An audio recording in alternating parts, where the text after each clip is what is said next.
అవును సతీష్ రెడ్డి గారు, మనం చూసాం చాలా డ్రోన్స్ చూసాం. వాటిని పడగొట్టడానికి భారత్ ప్రతిదాడులు మళ్ళీ ఆకాశ మార్గంలోనే చేసింది. మీరన్నట్టుగా కూడా ఎయిర్ డిఫెన్స్ సిస్టమ్ గురించి చాలా గొప్పగా చెప్పుకోవాల్సిన పరిస్థితి. ఏదేమైనా ఈ మొత్తం పరిణామాలను కనుక మనం బేరీజు వేసుకుంటే కనుక ఖచ్చితంగా గగనతల రక్షణలో భారత్ యొక్క సత్తా ఒక పాకిస్తాన్కే కాదు ప్రపంచ దేశాలకు కూడా తెలిసిందనుకోవచ్చు. ఏమంటారు? ఖచ్చితంగా.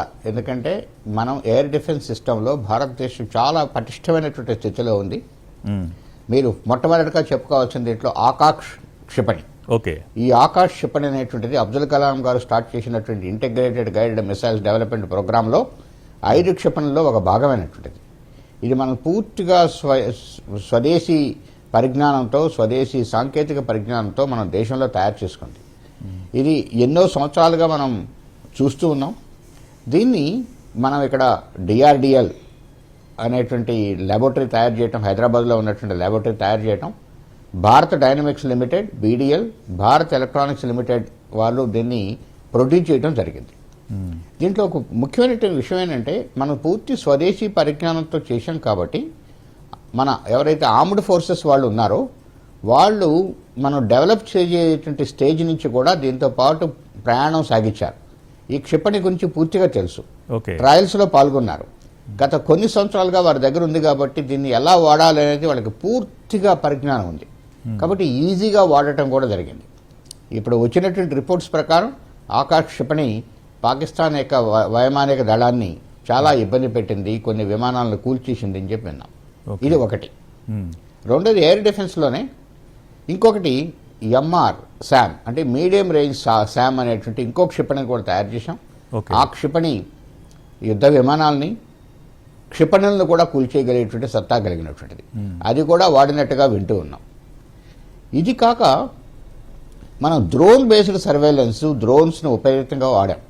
మన పర్టికులర్గా మన యువత, భారతదేశం యొక్క యువత కొన్ని వందల కంపెనీస్ కొన్ని వందల రకాల డ్రోన్స్ను తయారు చేయడం జరిగింది. రకరకాల పేలోడ్స్ పెట్టి అక్కడ ఏం జరుగుతోంది, ఏ విషయాల్ని మొత్తం తెలుసుకోవటం, దానికి సంబంధించిన విషయాలు, లేకుంటే అఫెన్సివ్ ఆపరేషన్ చేసేదానికి కావాల్సినటువంటి డ్రోన్స్ను తయారు చేశారు. ఇది ఒక ఎత్తు. రెండవది పాకిస్తాన్ పెద్ద ఎత్తున డ్రోన్లు వాడింది అని చెప్పేటువంటిది సమాచారం మనం టీవీల్లో కూడా చూస్తూ వచ్చాం. ఆ డ్రోన్లు వాడారు, డ్రోన్ని ప్రయోగించారు, మన రకరకాల పట్టణాల మీద ప్రయోగించారు. దీనికి విరుద్ధంగా అంటే దీన్ని మనం ఎదుర్కొనేందుకు ఒక మంచి వ్యవస్థని భారతదేశంలో తయారు చేసుకున్నాం. ప్రపంచంలో ఇట్లాంటి వ్యవస్థని మొట్టమొదటిగా తయారు చేసినట్టు 3-4 దేశాల్లో భారతదేశం ఒకటి. ఈ రకమైనటువంటి యాంటీ డ్రోన్ వ్యవస్థని భారతదేశం తయారు చేసుకుంది. విన్నదాని ప్రకారం, ఎందుకంటే మన భారత సైన్యం వాళ్ళు ఇచ్చినటువంటి ప్రెస్ కాన్ఫరెన్స్లో చెప్పినటువంటిది ఏమిటంటే ప్రతి వచ్చినటువంటి డ్రోన్ కూడా మనం కూల్చేయగలిగాము అని చెప్పారు. అంటే మన ఏదైతే యాంటీ డ్రోన్ వ్యవస్థ ఏదైతే తయారు చేశామో చాలా పటిష్టంగా ఉంది. ఈ వ్యవస్థని డిఆర్డిఓ కొన్ని సంవత్సరాల పాటు శ్రమించి